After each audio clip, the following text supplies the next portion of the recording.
there is a module. And in the internet, there was a protocol, TCP/IP.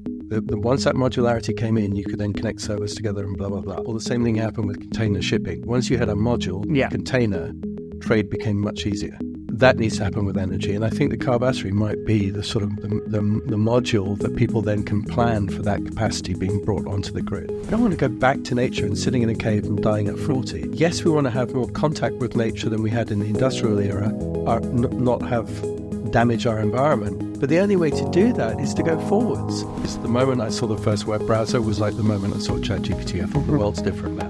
The European regulation of AI and being proud that they were first. It's like, it's not a race. That's not the race.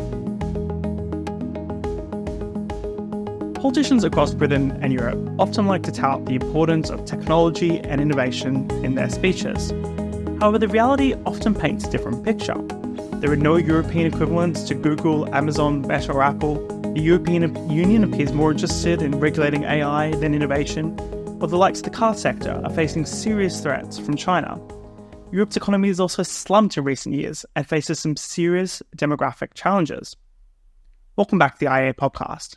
My name is Matthew Lesh, and I'm the IEA's Director of Public Policy and Communications. Each week, this podcast asks a tantalizing policy question. Today's question: is Europe being left behind? To discuss, I'm excited to be joined by David Galbraith, a British architect, designer, and internet entrepreneur who was involved in several successful startups, including Yelp. Until recently, he was a venture capitalist working in the finance sector, but has now pivoted to AI and deep tech. Just before we start the podcast, I want to remind you about the IEA's new platform, IEA Insider, where you can stay up to date and support our work. Just visit insider.iea.org.uk to sign up. Now on to the podcast. Welcome, David. Hi there. So not long ago, I think Europe was really framed as a peer rival to America. And I think it would have been almost ridiculous to say China would be catching up. What do you think's gone wrong?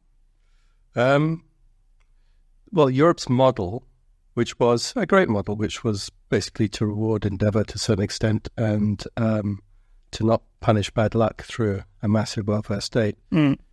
The second part of that is unaffordable with current demographics, and a French pension used to have a support ratio that was far, far different from now, and the life expectancy was very different. So they're literally 10 times the price pensions. And then on the flip side of that, post-war Europe was built as this. Both France and Germany were very good models of an industrial economy. But we're in the post-industrial era. We're in a digital era. It is that bigger change. And these, both France and Germany, which dominate Europe now, don't really function in the digital economy. Yeah, I suppose that's that kind of central question there. Why is it that Europe doesn't have a Google, Meta, Amazon, or Apple? These massive, almost kind of modern conglomerates of technological innovation. Yeah. I mean, you could argue that the US doesn't have them outside of California as well, apart from maybe Amazon, which is the sole exception. And so culturally, New York is very different from California as well. What happened in California was a very specific cultural event, the right amount of creativity meeting the right amount of organization. And capital, I guess, ultimately. Yeah. And surprisingly, despite kind of rumors of its decline, has managed to have a second run with AI. Absolutely, yeah. And Europe kind of struggling to catch up. I mean, there's so many different kind of ways you can unpack this thing through demographics. Are quite scary because that puts up the taxes increasingly high. So who's going to want to invest? I'm also interested in something maybe about the risk appetite in Europe. A lot of what's driven kind of the EU regulatory approach and filtered through into the UK as well, even post-Brexit, is this idea of risk minimization, the precautionary principle as the guiding approach to help to the environment and now to AI. Yeah, no, absolutely. I mean, I'm not sure what more to say about that other than culturally, it's a less risk-taking culture, and literally the Wild West was the most risk-taking culture in the US even. So I think it's that simple. I don't think it requires further unpacking. It's a cultural phenomenon. Is that almost giving up though? Is it just saying, well, if it's culture, it's set in stone. Should we all pack our bags and move to San Francisco? Or No. So obviously, venture capital, for example, which drove that what happened with the internet was nothing to do with technology. It was you had something that connected computers together, which made for more efficient sales and marketing. And that more efficient distribution, if you like, sales and marketing needed to be funded in advance of it being monetized. And so the only way of funding that and taking the appropriate risk was through equity investment, through venture capital. But venture capital is a tiny asset class. So this tiny asset class managed to create the world's biggest companies. So the amount of leverage there is quite incredible. But so that, to answer your question, these tiny things can make a very, very big difference, even if the existing institutions are actually very sort of difficult to budge. So your VC kind of working these days more so in finance. I think it's quite interesting post-financial crisis. The banking sector has become, I suppose, only a lot less prestigious, a lot less well-paying, a lot less profitable. Bring that all together. What London's meant to be really good at is banking and finance. We've also regulated that to such an kind of extreme control the extent maybe it's back the risk appetite has got even lower. Is there much potential for VC in Europe? And I think if you were to try to make a more defensive argument potentially for where Europe's going, okay, so it's no China, it's no US, but it is the third in line. The government likes to pile these stats about how the UK has the most venture capital investment London has the most venture capital investment of any city in Europe. Is it all as dire? They're not some green shoots that you must be. On the investment side, it's actually looking a lot better on the VC, on the startup stimulus investment, and particularly what's happening at the moment, which is a massive shift away from that model I described of distribution and marketing and social media companies that require massive amounts of users. Everything is shifting towards what people call deep tech, infrastructure plays and things like that. And those things on the startup side require less. They look a little less weird, and they're very often come out of university programs and things like that. And so it sort of favors Europe in some ways. Maybe the pharmaceuticals being an example. Exactly. The future, the next 10 years are going to look a lot more like life sciences investment, like big bets, but. I would say that the problem now has shifted elsewhere. The problem actually is in Europe, the capital markets, which have not as much liquidity, are not as attractive, and the IPOs are often not that successful. We're hearing this a lot, and mine was me, and it was all a problem in the case of the London Stock Exchange. Why would you possibly want to put your company in London when you can put it in New York and you can get much higher valuations? I mean, the good news is Raspberry Pi has just gone public, I think, today, and it's had quite a pop, so we'll see. I mean, but I know that things like companies like Oxford Nanopore, which look kind of interesting, have done not very well on UK markets. And then if I look at, the rest of Europe is very fragmented in terms of markets, apart from anything else as well. I mean, exceptional cases like Novo Nordisk and basically driving an entire country's economy and economic growth. There's this sort of systemic risk now to Denmark from how big that company is. Well, it's funny, isn't it? If everybody else manages to replicate what they're doing, then what happens to Denmark as a result? I think there's a fairly interesting element here as well. Maybe is there a big story about energy costs, where we've seen this particularly after Russia's invasion of Ukraine, just the massively hitting Europe far more as a result of some quite toxic mixture of kind of green and even very not green policy choices. Well, it definitely there's a lot to answer there, so I'll take three separate bits. One was the inflationary spike in the US was largely COVID-driven, supply chain disruption, that kind of thing. In Europe, it was Ukraine and energy prices. That has receded a bit. And obviously you've got France, which obviously has lots of nuclear, and France is actually a model for what a non-emissions economy looks like. And you saw exactly environmental policy in Germany was a complete disaster because it was nothing to do with actually fighting climate change in the end. So it ended up shutting down nuclear reactors. Following the path of Russian lobbyists in the. So that's my big project. I should have said at the beginning. So I left Anthemis to start working on projects in the AI era, which is basically helping corporates with AI and developing sort of operational capability with AI. But my thesis with that is that AI pushes the value creation away from that front end, that distribution end, because the network is the software itself. The software itself is a network, and that creates production value. So the viral scale, if you like, is when AI starts writing itself. So it creates a massive production advantage. And that production advantage pushes all the value down the chain to the infrastructure providers and ultimately energy. So I think what we'll see is the Internet of Energy. And that's, so I've just done a paper with actually Robert Oppenheimer's grandson, Charlie Oppenheimer, and he's very interested in like old school fission energy sources. I'm interested in the type of energy resources we're going to need for massive compute. Because as long as it's zero emissions, it is not a problem. We can actually spend more energy.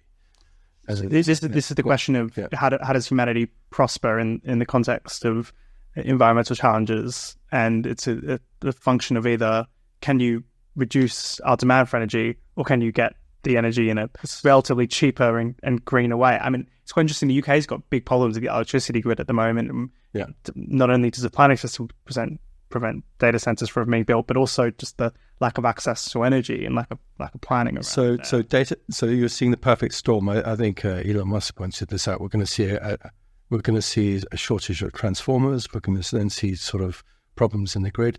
We are moving all transportation, all heating, and a massive increase in data consumption all onto the grid at the same time. And actually, ironically, the only thing that's sort of keeping things going is the bureaucracy of bringing the capacity online is probably helping in some ways. Well, it's relatively government rationing, isn't it? At that point, the government is saying, you can't access the electricity grid, we don't have capacity for it. The grid doesn't collapse, but So Ireland is the canary in the coal mine, if you like. And Ireland was projected to have 30% of its energy, of its grid, providing energy just for data centers within 2 years. Wow. So there's a moratorium now on building data centers in Ireland because the grid cannot possibly cope with that. And that was because the cables come out of the sea from the US. GDPR means that the data stays in Ireland, and therefore the data centers sit there. And also and low corporation tax. Corporation tax, yeah. So for a variety of reasons, Ireland became a sweet spot for data centers in Europe and for construction of data centers, and they'll have to call a halt to it because the grid can't possibly cope with that kind of expansion. Does this then go back to the US isn't a huge advantage here for the fact that they did fracking? They managed to get down the relative cost of energy at the same time as cutting emissions. I don't think look, solar's pretty. The Chinese basically lower the cost of solar apart from anything else. So solar, people didn't take account of the battery cost. With solar and wind are really solar plus battery and wind plus battery. But now you've got what is it, $50 a kilowatt? That at that price point, which is solar and wind, then become the most competitive energy sources. So it's there's no argument for not increasing massively the amount of energy. Is you can have that solar and wind at a very low marginal cost, but then the intermittency cost of maybe the battery. The batteries solve the intermittency cost. So the batteries include them. The batteries low enough cost. Do you mean 50? Once you include both, the batteries themselves have dropped in price enormously. Yeah. So now you can have a situation. So my view was that the electric cars, for a variety of reasons, most market-driven things as networks work when they're packet switched, which that jargon means there is a module, and in the internet there was a protocol, TCP/IP, and that's what really drove everything. Once that modularity came in, you could then connect servers together and blah, blah, blah. Once you type a website on, it uses a TCP/IP. So to take another example, the same thing happened with container shipping. Once you had a module, container, trade became much easier because you could then sort of systematize it. That needs to happen with energy. And I think the car battery might be the sort of the module that people then can plan for that capacity being brought onto the grid. So what you're envisaging here is basically we use car batteries as a way to deal with the intermittency. Everyone kind of plugs in the evening, saves up a bit of power, uses that power. I'm saying sort of drives what people need to consider. So at the moment you can put solar panels on your roof and get a feed-in tariff from the.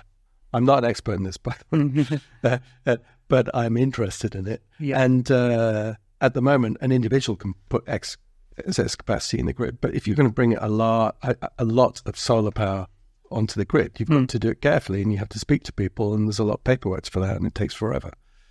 It would take less than forever, I think, if there is a module and a series of protocols for how to expand the grid. If the grid starts to become much more like the internet. To what extent is he also answer related? You mentioned France's kind of nuclear energy as potential. Yeah. To try to doesn't causes other issues. You can't control nuclear energy as well as in terms of dealing with intermittency, but it does give you a lot of baseload. Exactly. Very green. Yeah, exactly. But it takes forever to bring it on, and it actually takes longer than it ever did because people gave up on nuclear too early. So. Another story of regulation. Exactly. That was like a short-sighted. And we knew about these things decades ago, so there's no excuse. Yeah, I mean, it is fascinating when you compare there's been good work done comparing the cost of Hinkley Point C versus the average South Korean nuclear reactor. And South Korea seems to have actually figured out this problem. They can build it very cheaply. They've designed it, they can do it. If we could just take that design and build it in the UK, it would probably be pretty cheap. But of course, the regulator probably wouldn't let you do that. Look, the tail risk of nuclear, it's dangerous stuff. At one point, looked rational, but then people didn't really know what the respiratory illnesses were from fossil fuels, and they didn't know that climate change was a bigger problem. We have the house is on fire at the moment, and worrying about the water damage from putting the fire out because you use nuclear is dumb. Right? We need to use nuclear. Yeah, I mean, it's another risk issue as well. It's the nuclear regulation requires zero risk, and yet we allow people to burn coal, which is pollution, which leads to hundreds of thousands, millions of people dying as a result of more traditional types. And massive climate movement. So yeah.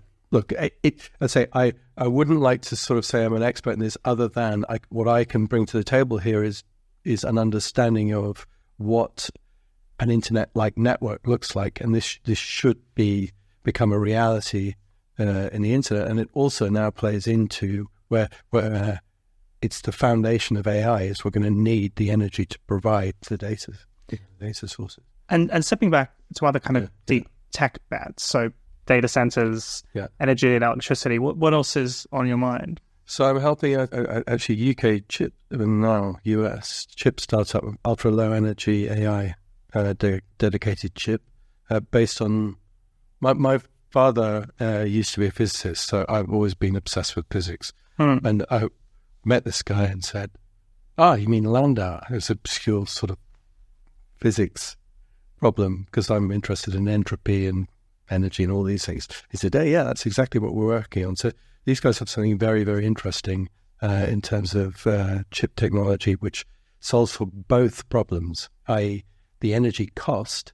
But by lowering the energy of the chip, it's cooler, so you can stack them in 3D and create more energy, more computational density, as they say. So most computation in data centers is two-dimensional. They look at how many chips you can get in a rack. But once you start to go into 3 dimensions, and that sounds crazy and science fiction-y, but it's not, because the reason why the USB drives that you plug into your computer are so cheap is they stack memory now in 3D because it doesn't get very hot. Yeah. As soon as you can do chips that don't get very hot, you can start to stack them in 3D. Just in the space. Yeah, and then you start to measure compute power in terms of compute per volume rather than compute per area. And so that solves for both things with data centers, lower energy, more compute per volume. Does that get you back to Moore's law as well? The continuation of Moore's law in terms of our capacity? Yeah, so Moore's law's faltering. I mean, chips, without going into the chip speeds stagnated because they were getting too hot, and now they do all sorts of, basically you're seeing all sorts of Byzantine architectures for chips to account for the fact that really they're getting too hot. And Moore's law was this classic idea that chip speeds, was it every 18 to 24 months you can expect every 2 years it would double. So the in capacity or speed and then all of the above. So NVIDIA have sort of said it's over already, and I think it is over. Yeah, I think most people are acknowledging it's over. But beyond Moore's law, there is this hard limit in physics proposed by this guy who worked at IBM in the 60s, who proved, and then it was experimentally proved about 10 years ago. The current model that all chips are based on has a hard limit in terms of physics. You just can't fit any more transistors on. And that hard limit is like 10x away, but because of heat, it gets, and other complexities, it comes much closer. So look, to get back to the original question without sort of digressing down the rabbit hole of chip technology, there's, I'd say, AI makes all the bets, really the venture backable bets are further down the stack as opposed to the top. So I think you'll see a lot of VCs getting absolutely burnt because they've invested with the same mindset as the internet before AI, which was invest in applications, software. Yeah, but you're seeing every time, let's say one of these very large models like OpenAI have, every time they release a new one, they wipe out dozens of startups because the scale's in the model. So you don't have the power at that application layer. You have the power further down the stack. So the bets are in the people who provide the really big models, the people who provide the cloud architecture for them, the people who provide the chips for them, and the people that provide the energy for the data centers. They're the areas where money is being made. Perhaps the interesting example, this is Apple, the Worldwide Developers Conference, just announced a whole bunch of new AI tools that more or less destroy a bunch of startups that were trying to do something like that. Yeah, exactly. And you will see, and look, Apple could, I think what we will see is a new OS, which will look like ChatGPT, except that all the apps will be rendered in line. So if you say, create a 3D model of something, in the chat interface, the 3D model will appear because it's tied into the app in the background. So I think for the first time in a long time, you will see someone have the potential to create a new operating system. And therefore, that's why you're seeing this massive spend by the incumbents. They know this. They're in a race. They know, it's like musical chairs. They know that probably one or two of them are not going to survive this round. And so they're spending money furiously on data centers and infrastructure to build a moat capacity. A moat around themselves and provide it useful service. Which means there is a bit of a bubble there in terms of spend because there's probably oversupply then of infrastructure for these models. Yeah. And maybe everyone's. I mean, not so long ago that we do a bit of work on digital competition policy, and the CMA announced an investigation into machine learning models. Yeah. In the concern that there isn't enough competition between the amount of people who are trying to, it was like, actually the initial concern was, geez, OpenAI's really mastered this. No one else will be able to compete with them when it comes to these large language models. Yeah. That seemed like a very premature investigation, though. Oh, yeah. Look, I mean, this is why I was mad that the European data regulation of AI and being proud that they were first. It's like, it's not a race. That's not the race. The race is to... yes, there should be regulation, but it needs to be right. And the danger of getting it wrong, particularly, is that you then end up with the US and China and Europe not being at the table in terms of a fundamental technology. Well, the best argument we often hear, more so in the US context, because they're obsessed with China, is if we regulate AI, it'll just going to hand the prize to China, who are going to design the regulations in such a way to beat the US. Although an authoritarian government doesn't really lend itself very well to non-censored AI. So, with this is one of the things as well. I mean, it's if what you're concerned about is China coming to dominate, the forefront of new technologies. Surely AI is the best counter to that because it very much, although China does have plenty of companies that have loads of data, AI very very much again is like a US West development. I remember when my first ever business I pitched. When the internet, I remember the reason I'm saying this is the moment I saw the first web browser was like the moment I saw ChatGPT. I thought the world's different now. Clearly the next 10 years of my life are going to be revolved around this. And when I saw the first web browser and then went to try and pitch people originally, I went in for an investment meeting saying, I think every business is going to need a website. And it sounded crazy. And now, of course, it sounds fundamentally sort of unambitious statement compared to the fact that we're now talking about being the new industrial revolution. So AI is a very, very, very big deal. Yeah. I mean, I think about this from a kind of a think tank communications perspective, that one of the first things I wanted to try to do was grab the kind of 7-decade backlog of IA material and train a model on that. It ended up, it wasn't as easy as I thought it was going to be, probably because of the compute costs. Like to train your own model on something is actually quite expensive. Well, but there again, that's commoditizing. So basically that's what everyone now needs, a corporate brain or whatever that is, which is basically a big model plus your stuff instantiated into some kind of interface. That because that's such a standard requirement, I think, again, there are tons and tons of startups working on that, but it's starting to commoditize, and there will be a set way of doing it. It'll be very cheap. And the other reason, of course, it's cheap is because half your code can just be made by the AI itself. What we're seeing is the cost. There was a point where if you take the saying computing was about distribution, it went originally from Microsoft meant you could shrink wrap software, so it had a very low marginal cost of production.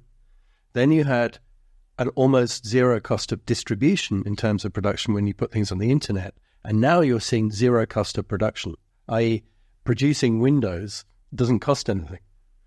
Not just shrink wrapping it in the marginal cost, the actual cost goes to zero of software. And as what do you think part of this is going to be? We're going to be carrying around devices with AI chips on them, that the compute to some extent will go even closer to us, or is that still resonating with these data sets? So that's what the scale. So that's what those Apple announcements really were about today.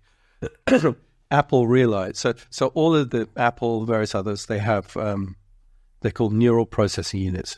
So basically the AI component of the chip. That AI component of the chip, Apple and these various other people are realizing that once the latency in the network goes down, and because you need massive amounts of processing power, you don't want to do stuff locally.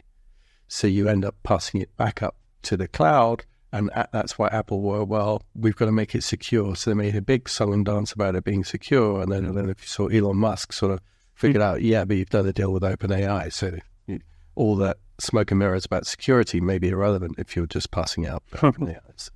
Giving them all the data. I suppose kind of bring it back to a policy perspective. What is the what is the manifesto? What is the way to ensure that Europe, or here in the UK, Britain, is successful in this new revolution, and the deep tech or of all sorts, I suppose. So look, it is so.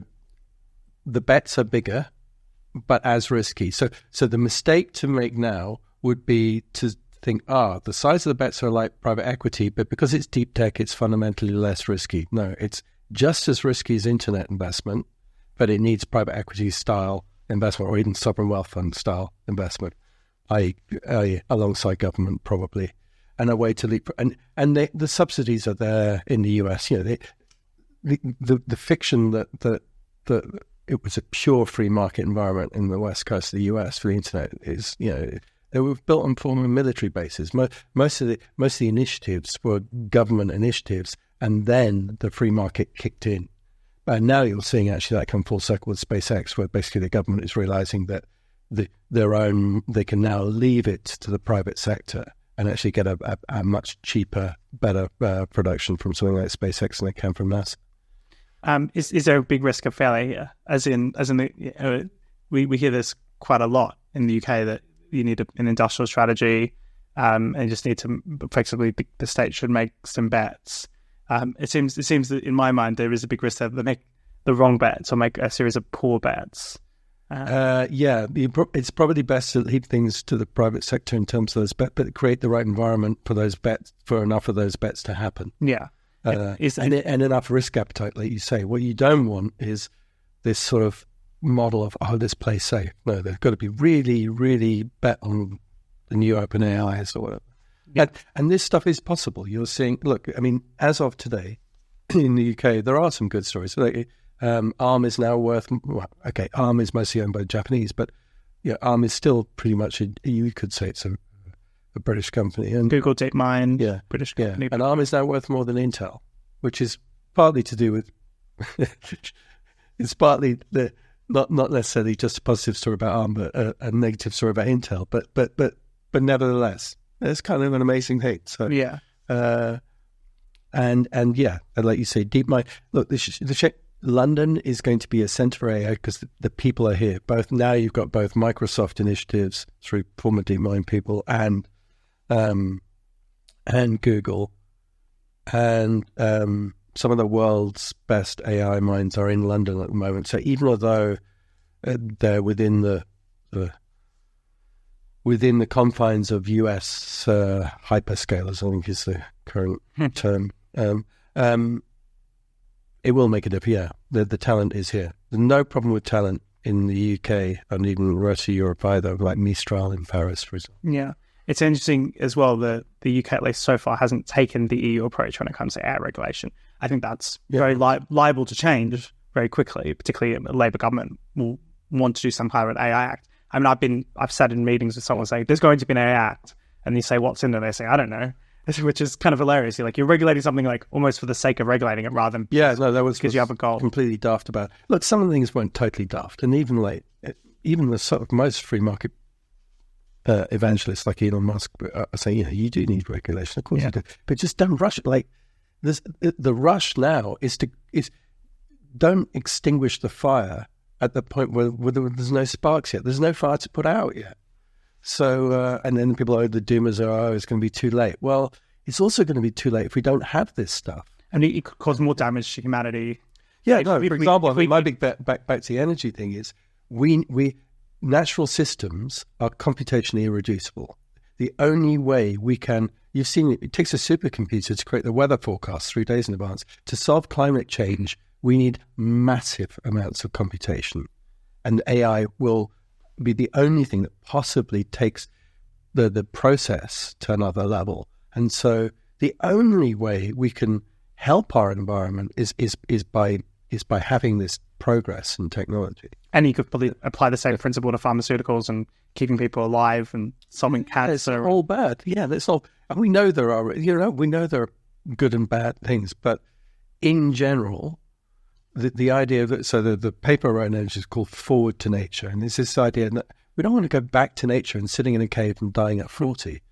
Yes, we want to have more contact with nature than we had in the industrial era, and also have not have damage our environment. But the only way to do that is to go forwards, is to have progress, and the information model is less clunky and damaging to the environment than the industrial one. So I see that as the only way forward.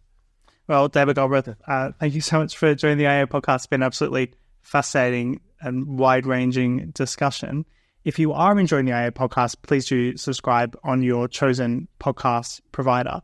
And if you'd like to learn more and support the IEA, just visit insider.iea.org.uk.